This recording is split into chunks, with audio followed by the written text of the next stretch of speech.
Good afternoon, everyone. We are OS1C group of MCI project. My name is Yunsong Wang. This is our group member, Chen, Yiming Qian, Yiduo. This is our context. We have 6 different parts. Here is introductions. Today, security vulnerability is a more and more serious problem.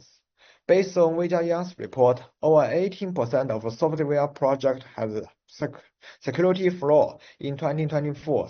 Once a data breach occurs, it will cause 4.2 loss to the companies. Research discovered more than 7,000 malicious packages were found in 2023. That increased 400 over the last year. So we think we need to create a product to solve these problems. This is our product name, CyberWise, and this is our logos. The left part is represented C, and the right part is represented Connect. We chose this name because this is concise, memorable, and professional. This is our login screens, and this is our UI waveform. Our product is a web AI-driven knowledge-based system, so collect data is important for us. We totally have 5 tasks needed to cope. We already finished task 1 and finished the most of task 2, and we also have prepared arrangement of task 3, task 4, and task 5. Okay, now I will introduce the content of task 1 and our implementation process. Here's an overview of task 1. The core objective of this task is to organize 385 software security-related questions and to ask GitHub Copilot for AI-generated answers, providing content support for subsequent model training. There are 2 requirements needed to note for this task. First, the 385 questions in the provided document have been summarized and removed special characters. Therefore, to ensure the accuracy of the AI answer, we need to retrieve the original question from GitHub. Second, the AI answer must be within 100 words and should not contain any special characters. This will ensure the subsequent training can proceed normally. After determining the task objective and considerations, we can begin the task 1. This is the main process for this task. First, we access the relevant GitHub page based on the links in the document and copy the original questions into a new CSV file. If the link is inaccessible, we tried other methods to search the original questions. After obtaining the original questions, we asked GitHub Copilot with specified output format requirements. Finally, we reviewed all AI responses and manually noting any invalid and abnormal format questions. During task 1, we faced several challenges. First, manually searching 385 original questions would spend a significant time and manpower. Therefore, we wrote a web crawler program to automatically retrieve the original questions and output them to a new CSV file. Because of the questions were categorized into issue and pull requests, we needed to automatically classify the original links to ensure it can access the correct web page. Additionally, some links could not be accessible. For these links, we set up the program to attempt 3 requests. If they still fail to access, it would output fetch fail in the CSV file for later manual review. As I mentioned earlier, some links cannot be accessed in some reason. In such cases, we manually searched the processed questions and the title in the format of question title with GitHub on Google and the GitHub searching bar. If we still could not find a web page containing the original questions, we highlighted those questions in red and deleted them at the end. Furthermore, some AI could struggle to respond the answer or could not provide answers that met the format requirement when we send the questions to Copilot. For example, some questions required code, and in those cases, the AI would only generate the code as the response without providing a textual description. Since code format did not compliance the requirement, so we highlighted them question in yellow and dispose them at the end. Next, let's talk about the task 2. Oh, thanks, Yiming. After collecting dataset in task 2, we have to classify GitHub issues into security-related categories. To achieve this goal, we need to use support vector machine classifier, which is a supervised learning algorithm known for its effectiveness on small and high-dimension datasets. After training and verify this dataset, we need to validate and refine results manually. And we use Rollout-Croft's paper as reference for our classification. At the beginning, we have to find the use and the information about SVM. SVM can find the optimal hyperplay to separate data points into distinct classes. And it works well with high dimension.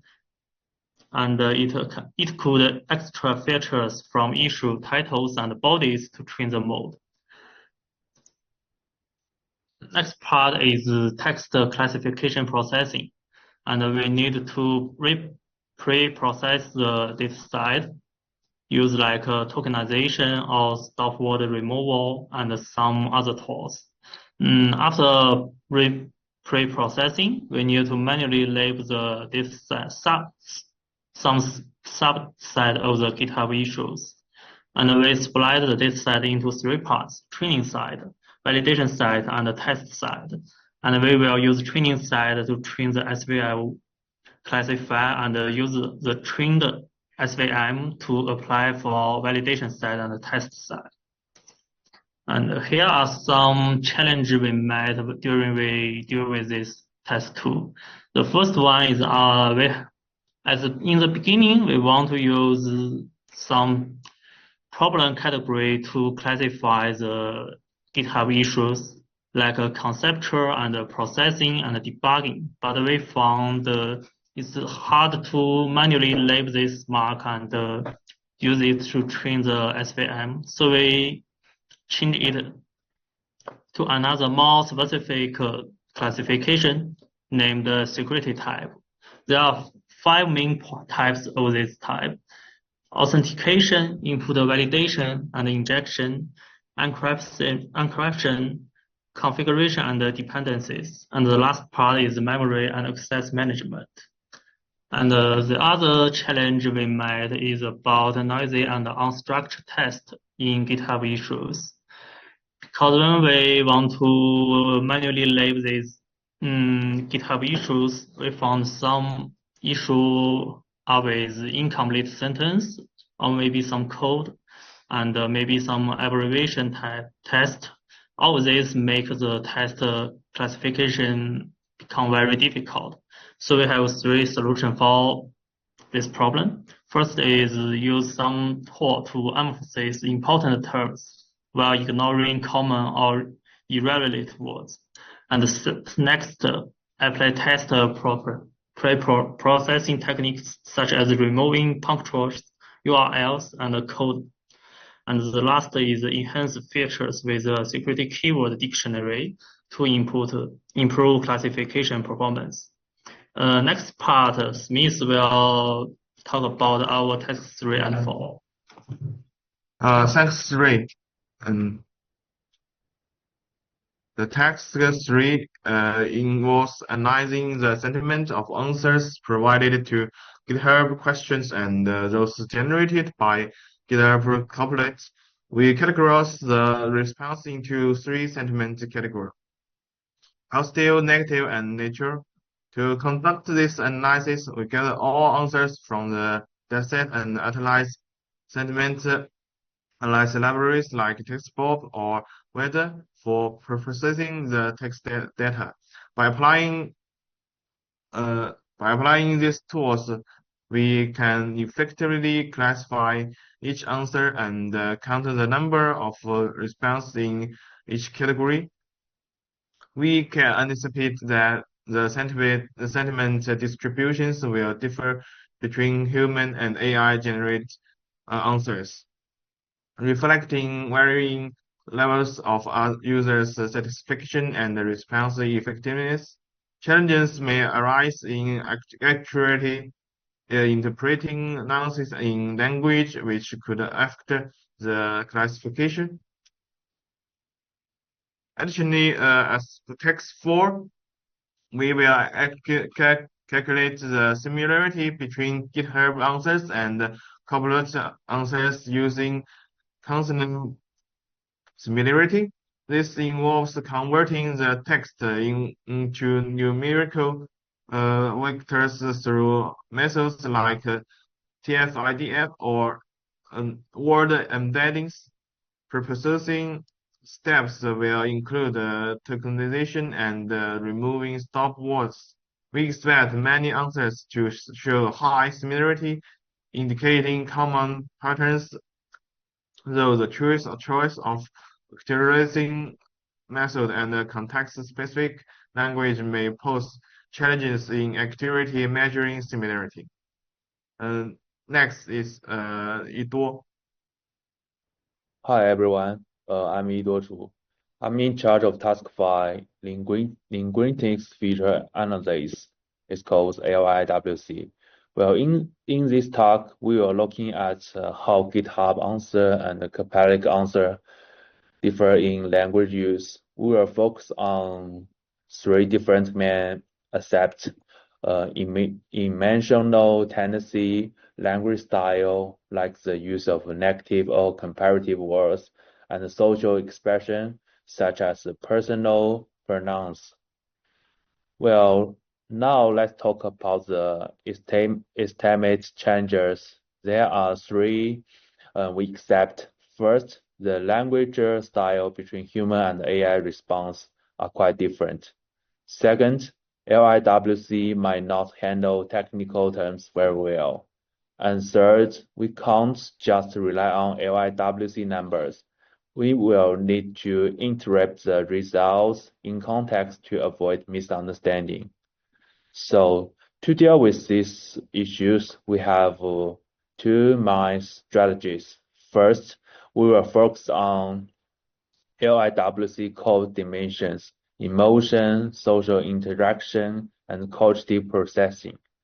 Core mentioned features like comparative words and imperative sentence in section 4b, which match the kind of parent we want to analyze. We will also use visual to clearly show difference between GitHub and the Copilot answers. Finally, we will control things like answer length, topic, and language. Since Copilot answers are usually shorter, we wanted to reduce that basis, even though code didn't mention this directly. Their use of multi-modules shows they were aware of input difference. So here is a conclusion. To warm up, our project is split into 5 tasks, all focused on comparing human and AI-generated answers. Right now, we are working on task 2, and everything we have done so far laid a solid foundation for more detailed analysis in the future.